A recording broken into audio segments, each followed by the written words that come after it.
Welcome back to the channel. आशा करता हूँ आप अच्छे होंगे, खुश होंगे, तंदुरुस्त होंगे। और किस प्रकार तैयारी करनी है बुक्स को लेकर आपके डाउट आ रहे थे तो मैं आपको बता देना चाहता हूँ। बीच बीच में मैं आपके डाउट लाता रहता हूँ। तो देखिए, जो मैंने पढ़ा था, जो मैं अपने एक्सपीरियंस के आधार पर बता सकता हूँ, चाहे वह कोई भी एग्ज़ाम हो, चाहे आरआरबी एएलपी का एग्ज़ाम की कोई भी स्टेज हो, या उसके बाद में ग्रुप डी का एग्ज़ाम हो, या उसके बाद में जेई के एग्ज़ाम की प्री हो, उसमें मेरा स्कोर सब में अच्छा था। सब मेरा पास था। जेई का मैं मेंस में नहीं हो पाया था। तो मैं एक अपने एक्सपीरियंस के आधार पर मैं आपसे कुछ स्टडी मटेरियल, बहुत सारी बुक हैं जो यूजफुल हो सकती हैं एग्ज़ाम के लिए, रेलवे एग्ज़ाम के लिए, वो मैं अपने एक्सपीरियंस के आधार पर आज आपसे शेयर करना चाहूँगा। आपके डाउट थे उसी को लेके, तो चलिए वीडियो शुरू करते हैं। सबसे पहले हम बात करेंगे मैथ्स को लेके। देखिए, मैथ में आपके बहुत सारे डाउट आते हैं। मैथ्स बहुत सारे स्टूडेंट का वीक है। देखिए, किसी भी चीज़ की शुरुआत जीरो से ही होती है। मैं भी कभी जीरो से पढ़ा था। अभी आप तैयारी करना शुरू भी किए हैं, बहुत सारे स्टूडेंट आईटीआई वाले हैं, नहीं समझ पाते हैं, या कोई भी और भी स्टूडेंट 10th पास है जो भी देख रहा हो वीडियो। अगर आपका मैथ वीक है तो उसे आपको भागना नहीं है। आपको क्या है, सबसे पहले कहीं भी आप एक शुरुआत कीजिए। शुरुआत करना बहुत ही ज़रूरी है। शुरुआत करेंगे आप तभी तो आगे बढ़ेंगे। इसके लिए आपको क्या करना है, लेक्चर्स देखना है। बहुत सारा लेक्चर्स आपको देखना है, टॉपिक वाइज सिलेबस मैंने दिया है, वो आप देख लीजिए। वहाँ से लेक्चर्स देखना है, वीडियो लेक्चर। जो भी टीचर आपसे क्वेश्चन सॉल्व कराते हैं उनके आपको नोट्स बनाने हैं। नोट्स बनाने के बाद उसको आपको देख लेना है एक बार, हर प्रकार का क्वेश्चन वो कुछ कराए हुए हैं। और बहुत सारे स्टूडेंट पूछते हैं क्या यूट्यूब से फ्री में पढ़ा जा सकता है या पेड बैच लेके ही पढ़ें। तो देखिए, अगर आप पेड ले सकते हैं तो ले लीजिए, लेकिन यूट्यूब पे भी बहुत ही अच्छा कंटेंट है। मैंने कोई पेड बैच नहीं लिया था इसके लिए। CBT 1 CBT 2 के लिए, साइको के लिए मैं थोड़ा बहुत पढ़ा था बाहर से। लेकिन आप ये नॉन टेक्निकल के जो होते हैं, आप इनको बिना किसी पेड बैच के भी कर सकते हैं। लेकिन अब कोविड के बाद से पेड बैच बहुत ही सस्ता हो गया, उस समय बहुत महंगा था। अगर आप लेना चाहते हैं तो ले सकते हैं, इससे आपकी रेगुलरिटी बनी रहेगी। अन्यथा यूट्यूब पर भी बहुत ही अच्छा कंटेंट मौजूद है। ये आपकी डिसीजन पर डिपेंड करता है आप कहाँ से पढ़ना चाहते हैं। जहाँ से भी पढ़ें, आप एक टीचर से पढ़ें। जो आप मैथ पढ़ रहे हैं, एक टीचर से पढ़ रहे हैं, कोई भी एक्स टीचर हैं, तो उनसे पूरा मैथ पढ़िए आप। ऐसा नहीं है आप एक चैप्टर इधर से कर लिए, दो इधर से कर लिए। जिस टीचर से भी पढ़ रहे हैं, यूट्यूब पे बहुत ही अच्छे अच्छे टीचर मौजूद हैं जो फ्री में शिक्षा दे रहे हैं, आप वहाँ से पढ़ सकते हैं। लेकिन जिससे भी पढ़ें, रेगुलरिटी बना के रखनी है और उन्हीं से पूरा सिलेबस एक ही सब्जेक्ट का फिनिश करने की कोशिश करें। ये था। देखिए, अब बुक की बात करते हैं। बुक पे आ जाते हैं। देख पा रहे हैं, मैं इसको रिकमेंड करता हूँ क्योंकि मैं इससे पढ़ा हूँ। और मेरे मैथ का मेरा मान लीजिए 20 क्वेश्चन आया था CBT 1 में, तो मैं 20 में से कम नहीं तो CBT 2 की बात कर रहा हूँ मैं, 25 क्वेश्चन में से कम मेरे 22 क्वेश्चन सही थे। और जो इसी बुक से लगातार मैं तैयारी किया था, अच्छी बुक है। उसके बाद में केवल एक बुक पे तो डिपेंड कभी नहीं रहना है आपको। इसमें देखिए, इसकी खासियत क्या है बुक की, इसमें टॉपिक वाइज है, वैरायटी ऑफ क्वेश्चंस है इसमें। टॉपिक वाइज मान लीजिए कोई भी LCM का एक टॉपिक होता है, उसी के विभाजकता का नियम है, तो उस पर बहुत सारा नंबर सिस्टम का क्वेश्चन आपको देखने को मिल जाएगा। या इसी प्रकार से इसमें डेसिमल है, तो डेसिमल पे हर प्रकार का क्वेश्चन आपको देखने को मिल जाएगा। या सर्ड एंड इंडेक्स घातांक या करणी होता है, उसका हर क्वेश्चन आपको देखने को मिल जाएगा। ये बहुत सारे टॉपिक वाइज क्वेश्चन इसमें दिए जाते हैं। उसके बाद वैरायटी ऑफ क्वेश्चन है, एक ही प्रकार के 4-5 क्वेश्चन आपको देखने को मिलते हैं। बहुत ज़्यादा क्वेश्चन बुक में है, प्रैक्टिस के लिए बहुत ही अच्छी बुक है। और नंबर ऑफ़ क्वेश्चन ज़्यादा क्वेश्चंस दिए गए हैं, आपको इसको पढ़ना है। मैंने इसी से पढ़ के अच्छा मार्क लाया था मैं। अब आपको करना क्या है, देखिए, मैं CBT 1 में इस बुक से नहीं पढ़ा था, इसलिए मेरा स्कोर थोड़ा कम रहा था, क्योंकि मुझे आइडिया नहीं था क्वेश्चंस का। जो मैं यूट्यूब पे पढ़ा था वही पढ़ के मैं हो गया था।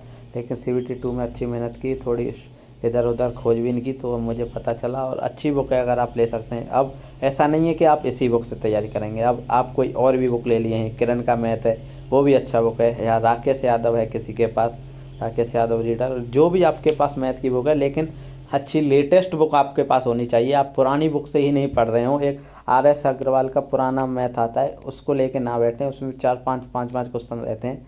आपको पढ़ना है, लेटेस्ट बुक से पढ़ना है। नंबर ऑफ क्वेश्चंस हो, वैरायटी ऑफ क्वेश्चंस हो, और टॉपिक वाइज सॉल्व करने की कोशिश करें। इससे आपके लिए बेहतर रहेगा। मैथ को पढ़ना आसान रहेगा, इजी रहेगा समझना।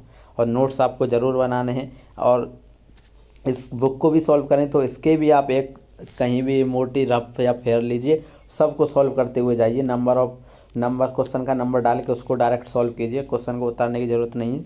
बाद में अगर भूलेंगे तो आप यहाँ से भी देख सकते हैं। थोड़े से कोशिश कीजिए फेयरली बनाने की इसको। और उसके बाद में आपको प्रैक्टिस के लिए एक प्रैक्टिस सेट हर सब्जेक्ट के लिए अप्लाई होता है। आपको यूथ कंपटीशन का प्रैक्टिस सेट होना बहुत ज़रूरी है। इसमें देखिए लोग किस ALP CBT 1 CBT 2 RPF NTPC group D previous year question आपको इसमें सबके देखने को मिल जाएंगे। और प्रीवियस ईयर क्वेश्चन से आपको एक आइडिया हो जाएगा एग्ज़ाम पैटर्न को लेके, एग्ज़ाम के क्या लेवल रहता है क्वेश्चंस का, वो आपको एक आइडिया हो जाएगा। लेवल को लेके मैथ्स का क्या लेवल रहता है, आप कहाँ आपका वीक है, आपको सब पता चल जाएगा इससे एक बार। बहुत सारे क्वेश्चन आपको इसमें इजी लगेंगे कि इजी क्वेश्चन है, ये कैसा प्रैक्टिस सेट है, लेकिन देखिए वो प्रीवियस ईयर में पूछे गए ही क्वेश्चन है। तो आपको सबको करना है, इग्नोर किसी को नहीं करना है, चाहे वो आता हो नहीं आता हो। नहीं आता है तो वो जब तक उसको सॉल्व नहीं कर लेते हैं, जब तक उसका कंसेप्ट आपको पता नहीं चल जाता है, आपको आगे नहीं बढ़ना है। तो ये था मैथ्स का। अब आगे और सब्जेक्ट की बात करते हैं। देखिए ये कोई पेड वीडियो नहीं है, मैं आप सबको बता देना चाहता हूँ। बस मैंने जिस प्रकार से तैयारी की थी, जो स्टडी मटेरियल मेरे पास था, तो आपके इतने कमेंट थे तो इसलिए मैंने सोचा कि आपको एक बार बता दिया जाए और आपको एक आइडिया हो जाए कि किस प्रकार से कौन कौन सी बुक के साथ पढ़ा जा सकता है। आप कहीं ज़्यादा पुरानी बुक से तो नहीं पढ़ रहे हैं, वो भी ज़्यादा पैटर्न चेंज हो चुका है, CBT होने लगा है जब से 2018 से। तो इसलिए एक मैं सोचा कि आपके लिए एक वीडियो बना दी जाए। अब बात करते हैं सामान्य अध्ययन। बहुत सारे स्टूडेंट रेलवे की तैयारी जब करते हैं तो वो एक नाम ज़रूर सुनते हैं, स्पीडी। स्पीडी की बुक बेस्ट बुक होती है, सब जानते हैं। सामान्य अध्ययन की ये बुक मैं बात कर रहा हूँ। सामान्य अध्ययन के लिए देखिए इसमें क्या है, वन लीनियर क्वेश्चन आपको बहुत सारा भरमार के देखने को मिलेगा। हर जोन का 2018 17 हर सेट का आपको देखने को मिलेगा। अब इसको आप पढ़ेंगे कैसे? बहुत सारे स्टूडेंट अगर इससे स्पीडी की इस सामान्य अध्ययन से पढ़ रहे हैं तो इसमें 1980 सेट से ये देख पा रहे हैं। बहुत सारी जोन्स में हर एग्जाम में पूछे गए इसमें क्वेश्चन मिलते हैं। तो आपको क्या करना है, आपको एक हाईलाइटर ले लेना है। हाइलाइटर आप सब लोग जानते हैं, और इस बुक को खोल लेना है। जो क्वेश्चन आपको आता है, आपको याद है, उसको हाईलाइट नहीं करना है। आपको जो नहीं आता है, आपको लगता है उसे आपको 2-3 बार देखने की ज़रूरत है, उसको हाइलाइटर से हाईलाइट कर देना है और उसको एक बार पढ़ने के बाद आगे बढ़ जाना है। ऐसे ही दूसरा हाईलाइट कर देना है। और दिन में आप इसका टारगेट बनाइए कि आपको 15 या 20 पेज आपको डेली का पढ़ना है। 15-20 पेज पढ़े, वहाँ तक स्टॉप हो जाइए। दोबारा से जो आप हाईलाइट किए उसको एक बार देख लीजिए, या उसको सुबह में जब भी आप रिवीजन के समय जो हाईलाइट किए हैं बस उसी को देखिए और उसको क्लियर करने की कोशिश कीजिए। 15 से 20 क्वेश्चन इसमें डेली का आप टारगेट बनाइए कि मुझे इतने 15 से 20 पेज, सॉरी माफ़ कीजिएगा, 15 से 20 पेज आप डेली का टारगेट बनाइए। और अपनी कैपेसिटी के हिसाब से आप इसको कम ज़्यादा भी कर सकते हैं। तो ये इसका अच्छा रहेगा। हाइलाइटर के जरिए जो क्वेश्चन आप पे नहीं आता है, आपने नहीं सुना है, उसको हाईलाइट करना है, क्योंकि इसमें वन लीनियर प्रीवियस ईयर दिया गया है। तो इसमें कोई MCQ तो है नहीं कि आपको याद हो जाएगा। उसको आपको हाईलाइट कर लेना है और बाद में उसको देखते रहना है जब भी आपको मौका मिले। एक समय ऐसा आएगा कि बहुत सारा हाईलाइट हो जाएगा, फिर आपको क्या करना है, दोबारा आप इस बुक को आएंगे तो जो हाईलाइट वाला है उसी को देखिए आप एक बार। तो आपको इजी रहेगा, सारी बुक्स दोबारा नहीं पढ़ने की ज़रूरत होगी, क्योंकि जो क्वेश्चन आप एक बार आप पे आता है वो दूसरी बार भी आप कर पाएंगे, लेकिन जो नहीं आता है वो हाईलाइट कर लेंगे, उसको वापस आप पढ़ेंगे तो याद कर पाएंगे, रिवीजन करने में आसानी होगी। तो सामान्य अध्ययन को मैंने तो ऐसे ही पढ़ा था। मेरी पूरी बुक आपको देखने में अच्छी नहीं लगेगी, लेकिन आपका मेन मोटिव है आपको पढ़ना। बुक्स को देखने में अच्छा नहीं लगना है, आपको क्वेश्चंस बनने चाहिए। मेन मोटिव यही है, हमारा एग्जाम निकलना चाहिए। तो ये स्ट्रेटजी आप अपना सकते हैं जो मैंने अपनाई थी। अब ये स्पीडी अगर आपके पास है तो ठीक है, नहीं है तो ले लीजिए, और नहीं लेना है और भी कोई सारी बुक है तो आप उससे भी पढ़ सकते हैं। ये एक आइडिया होता है कि क्योंकि रेलवे में ये बहुत सारे जो भी एग्ज़ाम होते हैं इसमें से बहुत सारा GS का क्वेश्चन आपको देखने को मिलता है, जो कि रिपीटेडली आता जाता रहता है। तो ये सब इसमें देखने को मिलता है, होगी तो आपके पास बेटर है। और बात करते हैं, देखिए कोई स्टूडेंट स्पीडी को ना पढ़ के ये लूसेंट की बुक्स को पढ़ते हैं। लूसेंट की बुक ये आज भी बेहतर बुक है, लेकिन इसमें आप पुरानी नहीं पढ़ रहे हो। ये बहुत सारी पुरानी बुक्स भी अवेलेबल हैं इसकी, बहुत सारा इसमें अपडेट नहीं हुआ है, पुरानी बुक मार्केट में आपको दे दी जाती है। तो आप कोशिश कीजिए लेटेस्ट बुक पढ़ने की, अगर आपको यह है तो। उसके बाद में देखिए दोस्तों, आप वहाँ से पढ़ लेंगे, स्पीडी से पढ़ लेंगे या लूसेंट से पढ़ लेंगे। उसके बाद में आपको ये बुक का होना बहुत ज़रूरी है। देखिए इसमें वस्तुनिष्ठ क्वेश्चन है, बहुत सारे आपको क्वेश्चन देखने को मिलेंगे भरमार। इसको क्या करना है, आपको बस देख लेना है। इसमें भी टॉपिक वाइज आपको क्वेश्चन देखने को मिलेंगे। जैन धर्म से है तो उसमें जैन धर्म के ही क्वेश्चन आपको देखने को मिलेंगे, बौद्ध धर्म से मिलेंगे, इस प्रकार के इसमें क्वेश्चन है। या वेटलैंड्स आपको देखने को मिल जाएंगे, नदियों पे क्वेश्चन देखने को मिल जाएंगे। ये बुक बेस्ट रहेगी आपके लिए MCQ प्रैक्टिस के लिए। आपको ये बुक ले लेनी है प्रैक्टिस करने के लिए। बस आपको प्रैक्टिस करनी है, एक बार देखते हुए जाना है, एक दो बार। बहुत सारे ऐसे इसमें कुछ चीज़ें ना पढ़ने की भी हैं, कुछ पढ़ने की भी हैं। आपको वो आइडिया हो जाएगा अपने आप। अपने इसमें साइंस से लेके GS पूरा इसमें GS आपको देखने को मिल जाएगा। आप ये बुक ज़रूर ले लीजिए और इससे अपना डेली का टारगेट बना लीजिए। MCQ भी साथ के साथ करते जाइए, लेक्चर भी देखिए, कहीं से नोट्स हैं तो नोट्स से भी पढ़िए, और ये क्वेश्चन भी ज़रूर लगाइए। क्वेश्चन डायरेक्ट लगाएंगे, एग्ज़ाम में देखेंगे आपको एक बार भी क्वेश्चन को पढ़े होंगे तो आपको आंसर का पता लग जाएगा ऑप्शन देख के ही। तो आपको ये बुक ले लेनी है, ये अच्छी बुक है। अब GS भी हमारी यहाँ से कवर हो जाएगी। अब देखिए रीजनिंग का दोस्तों ऐसा है, अगर आपके पास कोई भी बुक है, मैं ये नहीं कर रहा हूँ कि यही बुक हो, आपके पास कोई भी बुक रीजनिंग की है, लेकिन उसमें क्या है, नंबर ऑफ़ क्वेश्चंस होना चाहिए। और हर टॉपिक जो आपका सिलेबस है, सिलेबस मैंने हर एग्ज़ाम का लिखाया हुआ है। जो आपके पास सिलेबस है, क्या आपका सिलेबस इस पूरी बुक में है? मान लीजिए कोई टॉपिक आपका रहा तो नहीं है, कैलेंडर तो नहीं रहेगा, आपको बस ये देख लेना है। कोई भी बुक चलेगी रीजनिंग के लिए, प्रीवियस ईयर क्वेश्चंस भी चलेंगे, आपको बस प्रीवियस प्रैक्टिस करना है। एक बार सिलेबस आप कर लेंगे, नोट्स बना लेंगे, उसके बाद आपको रीजनिंग में होता है प्रैक्टिस का खेल होता है, मैथ और रीजनिंग में। जितना आप अपने हाथ से, जितना आप रफों को भरेंगे, जितना आप हाथ से क्वेश्चन करेंगे, इतना अच्छा आप स्कोर कर पाएंगे मैथ्स और रीजनिंग में। ये सब प्रैक्टिस का होता है। कोई भी बुक चलेगी इसके लिए, उसमें नंबर ऑफ़ क्वेश्चंस और वैरायटी ऑफ क्वेश्चंस इसमें होनी चाहिए। अब इसमें variety of question, number of questions आप देख लेंगे और उससे आप प्रैक्टिस करेंगे लगातार। इसमें भी अपना डेली का आपको टारगेट बना लेना है। टारगेट रहेगा कि आपको 100 क्वेश्चन डेली का करना है या 150 करना है क्वेश्चन। ये अपनी कैपेसिटी पे निर्भर करता है। अभी आप नए नए तैयारी करना शुरू किए हैं तो इतना नहीं करके 50 करिए। आप परफेक्ट हो चुके हैं तो आप 200 भी कर सकते हैं। अपने आप को आपको चैलेंजेस देने हैं कि आप कितना कर पाते हैं। तो ये रीजनिंग का था। रीजनिंग के लिए इसके लिए आप कोई भी प्रैक्टिस सेट लाइए, कुछ भी हो, उसमें number of question, variety of question और हर तरह का क्वेश्चन उसमें हो, वहीं से आप प्रैक्टिस कर सकते हैं इसके लिए। अब साइंस को लेके बहुत सारे स्टूडेंट का डाउट है, और रेलवे में ये एक ऐसा पोर्शन है लगातार पूछा जाता है। तो देखिए बहुत सारी बुक्स जो मैं पहले पढ़ा करता था, मैं इस बुक से पढ़ा था। ये NCERT बेस है। NCERT बेस होना बहुत ज़रूरी है। आपको डायरेक्ट क्वेश्चन ना आके थ्योरी भी थोड़ी बहुत आनी चाहिए, उसी के बाद आप कर पाएंगे। और ये बुक भी थी मेरे समय, बहुत ही अच्छी बुक थी। लेकिन अभी बहुत अच्छी मार्केट में ये बुक भी आ गई है, बहुत ही अच्छी। इनमें से आपके पास कोई भी अवेलेबल है, मैं अभी इसको, मैं जो पढ़ा करता था, आप उससे भी अच्छी बुक अभी आ गई हैं। इसमें आपको ये वाली बुक या RVD पब्लिकेशन की या RVD की हैं दोनों, ये खान सर द्वारा लिखी गई है और ये SK झा सर द्वारा।